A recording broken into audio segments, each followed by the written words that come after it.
The first thing Eleanor noticed was not the chandelier, nor the gold-framed mirrors, nor the hundreds of candles making Lord Chelford's ballroom shine like a room built entirely from wealth. It was Lady Arabella's hand, one small flick behind her fan, one backward step. Eleanor had served long enough in great houses to know when cruelty wished to look accidental. Eleanor stood exactly where the upper footman had placed her, beside the marble pillar, silver tray balanced level in both hands. 12 champagne glasses stood in perfect order upon it. She had counted them twice. She always counted twice. A servant who made no mistakes might remain invisible. A servant who remained invisible might remain employed. But Arabella's shoulder struck the tray. Wine leapt over the rim of one glass and fell in pale drops across the hem of Lady Arabella's lilac silk gown. The music did not stop. The room did. Eleanor lowered the tray with steady hands. In grey linen, white apron, and cap. She was meant to be furniture. Now she had become the stage. Lady Arabella turned slowly. Every nearby fan paused. Gentlemen lowered their glasses. A dowager in diamonds tilted her head with the mild curiosity of someone watching a plate fall. "You clumsy, wretched creature," Lady Arabella said, her voice low enough to sound controlled and sharp enough to draw blood. "Have you any conception of what this silk is worth?" Eleanor kept her eyes lowered. "I beg your pardon, my lady. I was standing where I was instructed." Arabella's brows lifted. "Are you answering me back?" "No, my lady." "Then you are merely incompetent." A small laugh moved through the nearest circle. Delicate and poisonous. Eleanor's fingers tightened beneath the tray. Unpaid wages. A rented room behind the baker's widow. A reference Lady Chelford held like a key.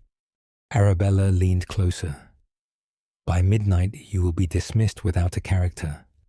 I shall see to it you never carry a tray in any respectable house again. Without a character." A maid was not simply unemployed. She was suspect, unsafe, locked out of honest work by one board sentence. Eleanor drew a breath through her nose and held the tray level. Then a shadow fell across the polished floor. A man stepped into the tight circle of silk and malice. He was tall, broad-shouldered, dressed in a dark blue tailcoat, gold waistcoat, and immaculate white cravat. Edmund, Duke of Ashbourne. Every servant in Mayfair knew which gentlemen were dangerous, which were generous, and which kept secrets locked behind study doors. Ashbourne belonged to a fourth category, untouchable. He rarely danced. He rarely smiled. Since the woman he once meant to marry had sold private estate papers to a rival family. Society admired him from a safe distance, yet he walked directly to Eleanor. Not to Lady Arabella, to Eleanor. The silence thickened until she could hear the faint ring of crystal upon her tray. "You are mistaken, Lady Arabella," the Duke said. His voice was low, even, and carried through the ballroom, as if the chandeliers themselves had been ordered to listen. Arabella's mouth parted. "Your Grace, the fault was mine." His eyes remained on Eleanor's tray. "I passed too close." Eleanor knew he had done no such thing. So did half the room. That was why no one spoke. Arabella gave a small, brittle laugh. "Surely your Grace is too generous." "The girl, the young woman," Ashbourne corrected. The words struck Eleanor more sharply than the accusation had. Young woman, not creature, not girl, not maid, as if the word meant an object. The Duke took one careful step closer. "May I?" Only then did Eleanor realize he meant the tray. She nodded, because her throat had forgotten speech. He lifted the silver tray from her hands as if it weighed nothing and set it on a nearby marble table. Then he turned back, extended one gloved hand, palm upward, and waited. The ballroom inhaled. "To make amends," he said, his voice quieter now but still clear. "I owe you a dance." Eleanor stared at his hand. Madness stood between them. Rank, wage, silk, linen. Every law society spoke and pretended not to. A maid did not dance with a duke. But if ruin was coming, she would meet it standing. Eleanor placed her work-roughened hand into his. His fingers closed only enough to guide, not enough to claim. A gasp swept through the crowd. The musicians faltered, then, terrified of offending a duke, resumed the country dance already forming at the centre of the floor. Edmund led Eleanor into the line as if nothing in the world could be more proper. Her grey skirt moved among satin, lace and pearls. "Look at my shoulder," he murmured. "Not at them. I know how to stand in a hostile room. Your Grace." A faint pause. "I begin to see that." The steps carried them apart, then together. He kept the distance correct. Every gesture was formal, and therefore more devastating than impropriety. "You have made things worse," she said, when the pattern brought them near again. "Yes." The honesty startled her. "Lady Chelford will dismiss me the moment the guests depart. Then Lady Chelford will prove herself foolish. Foolish ladies still sign references." His eyes moved briefly to her face. "Do you keep accounts as steadily as you hold a tray under fire?" Eleanor almost missed the next step. "I keep any account placed before me." "Good," he said. "Ashbourne House is in need of order." The dance ended. He bowed. Eleanor curtsied deeply, lower than any Duchess in the room would have done, because service had trained her body to make respect visible even when respect was not returned. When she rose, she did not wait to be rescued twice. She walked through the parted crowd and vanished through the servants' door with her chin level. Her dismissal came before midnight. Lady Chelford refused her final week's wages. Lord Chelford avoided her eyes. No one mentioned Arabella's backward step or the Duke's false confession. Great houses possessed many memories. Justice was rarely among them. A maid who forgets her place invites consequences. Lady Chelford said. Eleanor took her small valise. "I shall remember that. My lady." She stepped into the damp Mayfair night, counting the coins hidden in her left shoe. 3 nights of lodging if Mrs. Bell took pity. 2 if Lady Arabella's threat travelled faster than her feet. An Ashbourne carriage waited beneath the gas lamp. The door opened, and the Duke stepped down into the fog. Eleanor stopped.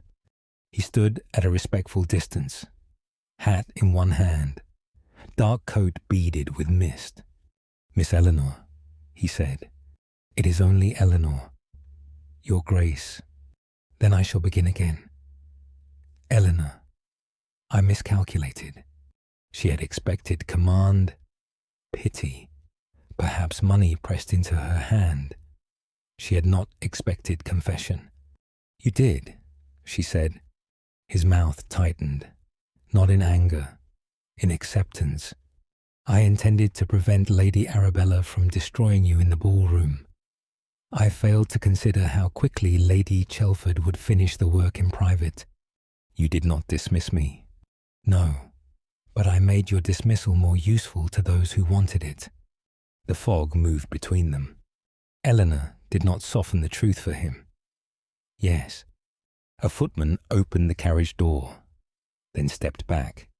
Edmund did not gesture her inside. "I have a position available at Ashbourne House," he said. "Housekeeper. Written contract. Wages on the first of each month. Quarters of your own. Authority over household accounts.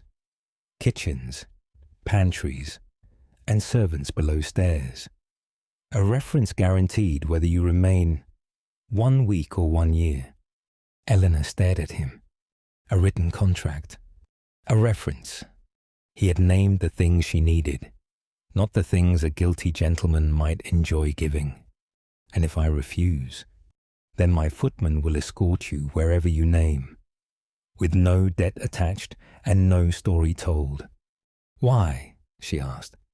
Because my house has been poorly managed since I stopped trusting anyone near it. Because you held your ground while a room full of cowards watched. Because I need competence more than comfort. Almost safe. Almost. I am not a charity case. Your Grace. No.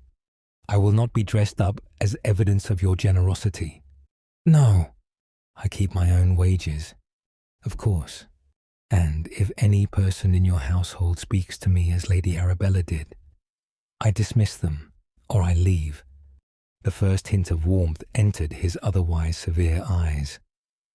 Then Ashbourne House may become more honest than it has been in years. Eleanor looked into the carriage, then back at the fog. Pride could keep a woman upright. It could not always keep her warm, paid, or protected by paper. I will see the contract before I enter service, she said. The contract is in the carriage. Of course it was. She climbed in by her own choice. Ashbourne House did not feel like a home when Eleanor first entered it the next morning. It felt like a grand body from which the spirit had departed. Dust softened the mahogany tables. The fires smoked. The pantries had been stocked without sense. Footmen moved with the confidence of men uncorrected for years. The upper housemaid whispered that the Duke had noticed nothing since Miss Vale betrayed him and sold Ashbourne papers to the Earl of Rendham. Eleanor filed the whisper away and kept walking. A house could be wounded. Wounds did not excuse bad accounts. Margaret, the head cook, sat at the scrubbed pine kitchen table with flour on her sleeves and defeat in her eyes. "You are the new housekeeper?" she asked. "I am." "Then heaven help you. The butcher cheats, the pantry leaks, the second footman drinks the good Madeira, and the Duke eats whatever is put before him." Eleanor set down her valise. "Good. Problems that can be named can be ordered." Margaret stared, then laughed. "You may do." By noon, Eleanor had found 3 false charges in the butcher's ledger. By evening, she had moved the flour away from the damp wall, marked the wine inventory, and discovered that Lord Chelford's steward had sent a final note refusing Eleanor's unpaid wages because her conduct had disrupted the ball. She folded that note very carefully. On the second morning, Edmund found her in the breakfast room correcting accounts. He stood near the door. "May I enter?" A duke asking permission to enter his own breakfast room should have been absurd. It was not. It was the first warm thing the morning offered. He placed a signed contract beside her ledger. Wages. Guaranteed reference. No dismissal without written cause. Authority over domestic accounts. "This is fair," Eleanor said. "My solicitor feared it was excessive." "Your solicitor has likely never been a maid without a character." "No," Edmund said. "He has had the advantage of being believed." That answer stayed with her. A modiste arrived that afternoon. Eleanor did not let the woman pass the hall. "I did not request gowns," she told the Duke. "I ordered them for your comfort. Silk is not comfort to a woman expected to work. Silk stains. Silk announces that someone above stairs has confused employment with display." Edmund's expression closed, but he did not retreat into pride. "You are right. The simplicity left her with no prepared defence. He turned to the modiste. Warm wool, strong cotton, good linen, nothing that prevents work. Miss Eleanor chooses what she requires. The cost is household provision, not a gift. Margaret's approval warmed the kitchen doorway. The first week remade the house by practical degrees. Silver shone. Fires stopped smoking. The kitchen smelled of thyme, bread, and order. Servants who had mistaken silence for permission learned that Eleanor's quiet voice was more dangerous than shouting. She did not humiliate, she corrected. She did not threaten, she recorded. On the fourth evening, a parliamentary dinner nearly collapsed. 3 gentlemen arrived without warning. Allies Edmund needed for an agricultural reform bill that would protect small tenants from predatory grain contracts. The steward had failed to send the country provisions. The larder held yesterday's mutton, root vegetables, flour, butter, onions, and 1 nervous trout. Margaret looked ready to resign from life. Eleanor tied on a fresh apron. Margaret, pastry. Thomas, cellar. Bring the oldest claret, not the proudest label. Jane, polish the small dining silver, not the grand service. It will look intentional. Your Grace, keep them in the drawing room for 2 hours and speak of drainage, not dinner. The Duke looked at her across the kitchen table. Can this be done? It is already being done. Go. For 2 hours, the kitchen became a campaign. Mutton became a rich pie. Root vegetables, a glazed dish with the rosemary. The small trout, a delicate spread. By midnight, the gentlemen were warm, fed, and inclined to support the bill. Edmund returned to the kitchen after the staff had gone. Margaret slept in a chair, pretending she had merely closed her eyes.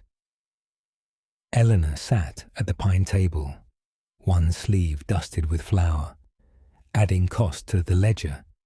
Edmund stopped at the table, but did not sit until she nodded to the chair. You save more than dinner, he said. I saved the appearance of dinner. Parliament may save itself. A quiet laugh moved through him, as if unused. He placed a folded note beside her hand. For the woman who keeps order. Eleanor opened it. Inside lay the corrected wine inventory, copied neatly in his own hand, with every bottle she had marked accounted for. You checked my inventory? She asked. I followed your system. Most gentlemen do not enjoy following a maid system. You are not a maid in this house. I was one last week. You are Eleanor, he said.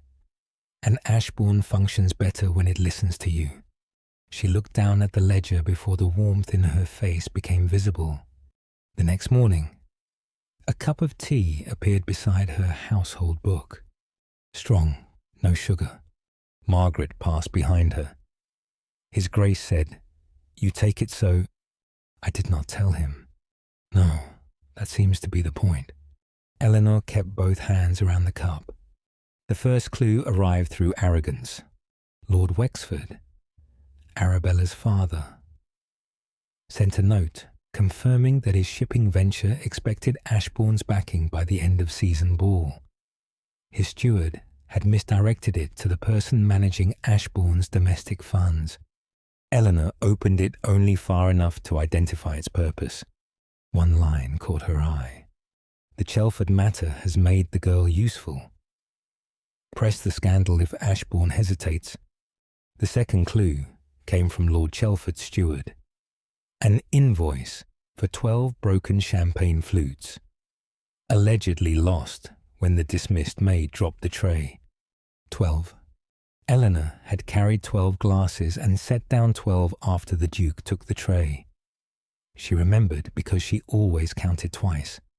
Ashbourne's footman had retrieved the tray that night and written the truth in the silver pantry notes. 12 flutes, intact. Arabella had not merely ruined Eleanor for spite. She and her father were building a lie useful enough to make Ashbourne vulnerable. A week before the end of the season, Arabella came to Ashbourne House in ermine and fury. Eleanor stood in the entrance hall arranging lilies. Their white petals looked absurdly innocent between them, so the rumours are true. Arabella said, "The Duke has installed his ballroom maid as mistress of his household. I am housekeeper under written contract." Eleanor replied, "How charmingly legal." Arabella's gaze moved over the grey wool dress Eleanor had chosen for work, the white collar, the keys at her waist. "Do you imagine a few keys make you respectable?" "No, competence does." Arabella's face sharpened. Edmund appeared at the top of the stairs. Eleanor saw his expression change when he looked from Arabella to her. Not anger first. Calculation. He had learned, too. "Lady Arabella," he said, "you are not expected. I came to save you from yourself. My father cannot enter a venture with a man whose household is governed by scandal. Send her away, and perhaps the matter may be repaired." Eleanor felt the hall grow colder. There it was, social threat made into financial leverage. Edmund descended the stairs. "My investments are not negotiated in my entrance hall. Your reputation is—" Eleanor set the lilies down before her hands could betray her. Arabella smiled. "Ask anyone at Chelford House. She spilled wine, hunted your notice, followed you into your carriage, and now presumes to command your servants. By Almack's. All of London will know what she is." Eleanor looked at the flowers, then at the locked drawer where Wexford's note waited, then at Edmund. He did not speak for her. He waited. That waiting gave her more room than any defence. "I will not leave because Lady Arabella dislikes my wages," Eleanor said. Arabella blinked. "And I will not be hidden in the country to spare a shipping venture." Edmund's gaze moved to Eleanor. She heard Margaret draw in a breath from the kitchen passage. Arabella's smile faltered, then returned colder. Brave words from a servant. "Honest ones," Eleanor said. "You might try them." The hall went dangerously still. Arabella turned to Edmund. "Choose carefully. Ashbourne, at Almack's. There will be no kitchen door through which to hide her." After she left, silence remained. Eleanor brought Wexford's note and Chelford's false invoice from the household office and placed both on the hall table. "I was going to show you these tonight." Edmund read them. His face altered only slightly, but Eleanor had learned that his stillness could be louder than rage. "You should dismiss me," she said. "Not because she is right, because the lie will harm you." He placed the note back on the table and moved his hand away from hers before touch could become pressure. "I will accept your resignation if you give it freely," he said. "But before you decide, will you let me give you what should have been yours from the first?" "What is that?" "Your wages from Chelford, your character in writing, and public proof that you are no one's secret." Her throat tightened. "That is not simple." "No," he said, "but you have never seemed fond of simple work." Margaret brought tea into the hall herself, though tea had no business being served there. "No sugar for Miss Eleanor," she announced, setting the cup down as if declaring war.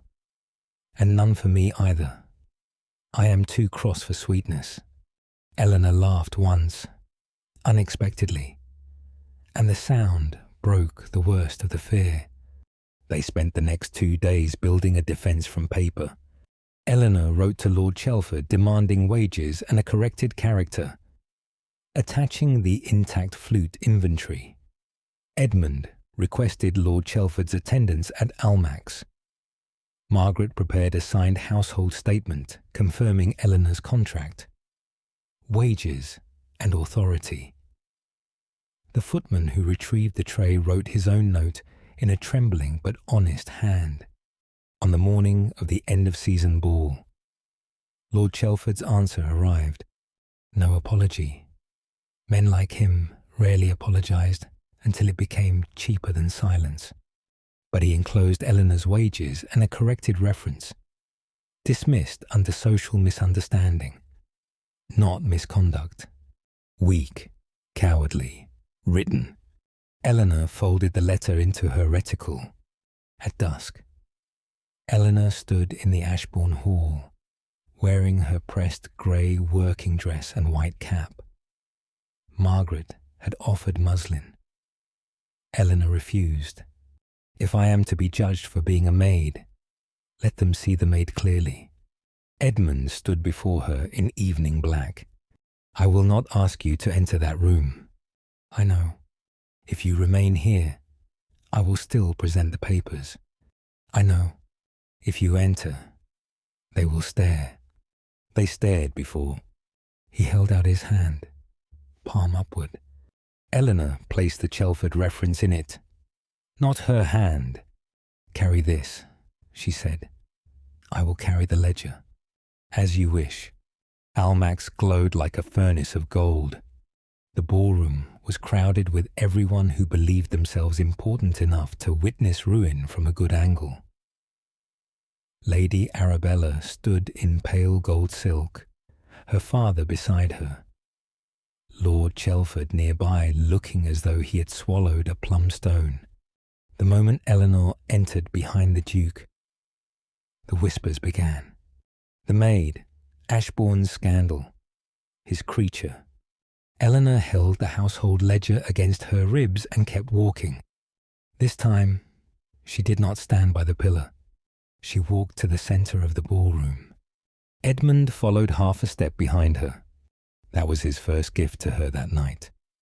Not leading, letting the room understand she had come by her own feet. Arabella laughed, high and clear. How touching. You have brought your housekeeper to remind us of your charity. Eleanor opened the ledger. I have brought accounts, she said. Charity is far less reliable.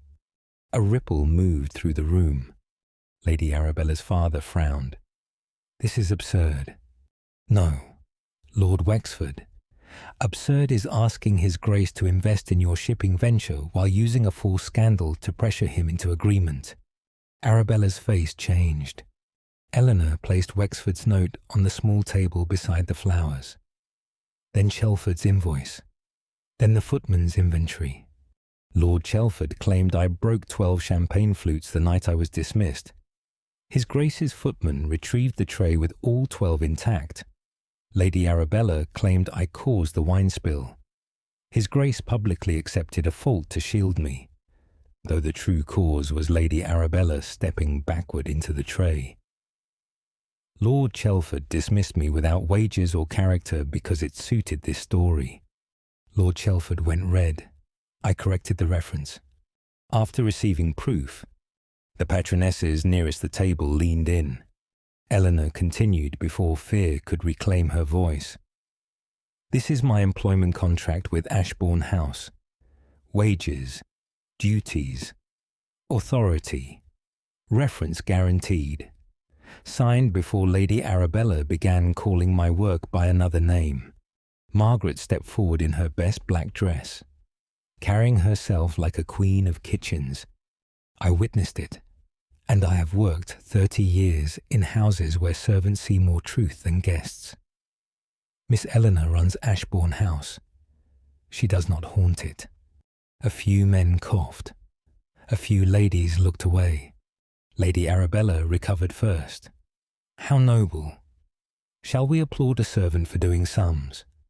Eleanor turned the ledger around. No, you may inspect them. She pointed to a column. Here are the household funds before my employment. Here, after.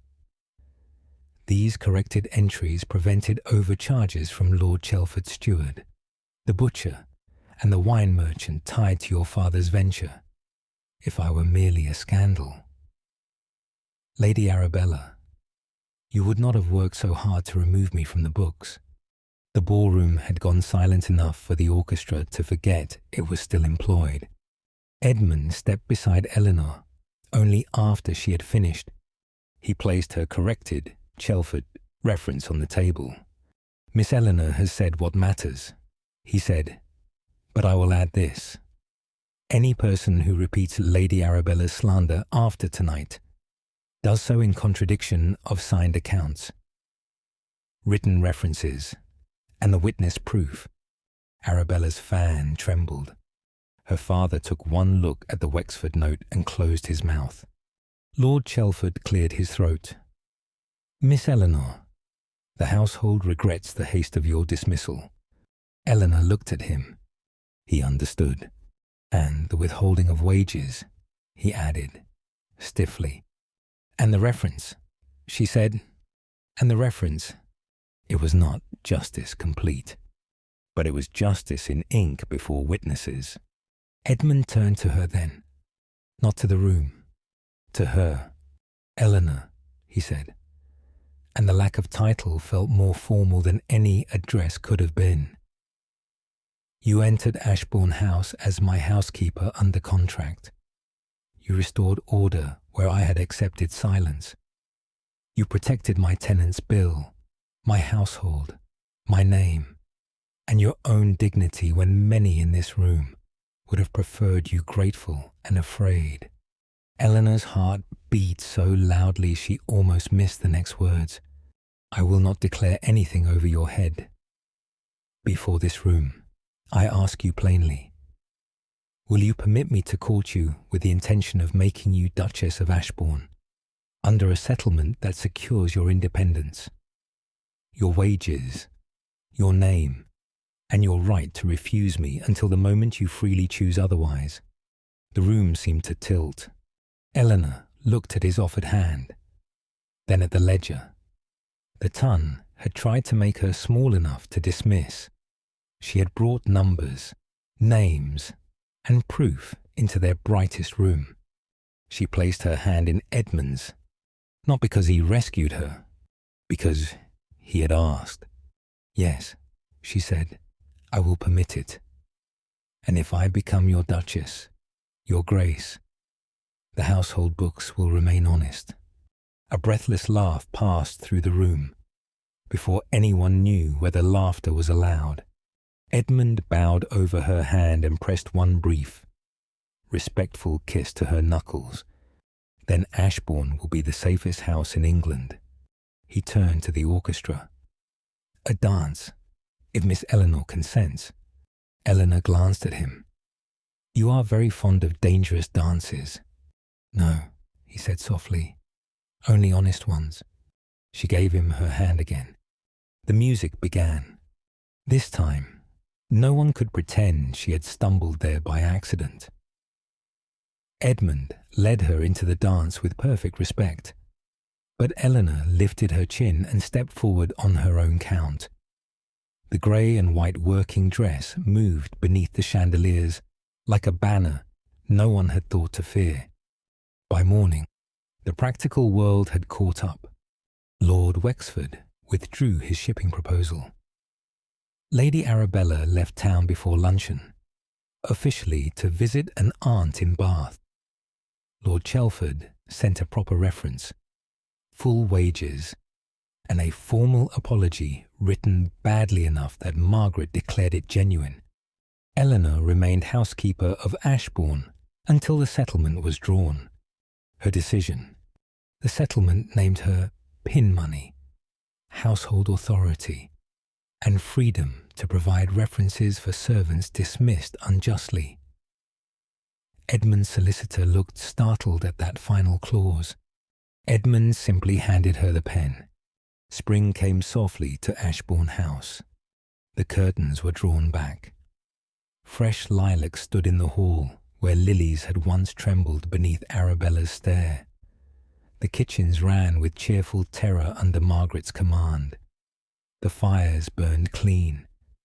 The household ledger lay open each morning beside 2 cups of unsweetened tea on the first warm evening after the banns were called. Eleanor stood in Ashbourne's quiet ballroom. The tray from Chelford House rested on a side table. Returned with an apology, Lord Chelford had clearly not enjoyed writing. Edmund stood beside her, leaving space enough for memory to pass. That tray began everything. No, Eleanor replied. Lady Arabella began it. Then the tray survived disgrace with more dignity than half the ton. Eleanor laughed. He offered his hand. Will you dance with me here, where no one needs proving wrong? Eleanor looked at the empty room, the warm fire, the polished silver, the man who had learned to ask before offering safety. She placed her hand in his. Yes, she said, but only after I checked the pantry. From the doorway, Margaret called. The pantry is perfect. Miss Eleanor. I resent the implication. Eleanor smiled. The house answered with warmth. A tray once used to shame her now reflected candlelight in a home that honored her name. The end. Outro. Stay a little longer beside the fire, where the silver tray gleams beside Eleanor's household ledger. The tea waits without sugar, and the kettle has just begun to sing. Which moment stayed with you most? The Duke asking the maid for one dance, Eleanor facing the whole ballroom with proof in her hands, or the moment she chose his hand because he finally asked. A heart is not raised by rank, but by the courage to stand openly in the light. Share your thoughts below and subscribe. The kettle is always on.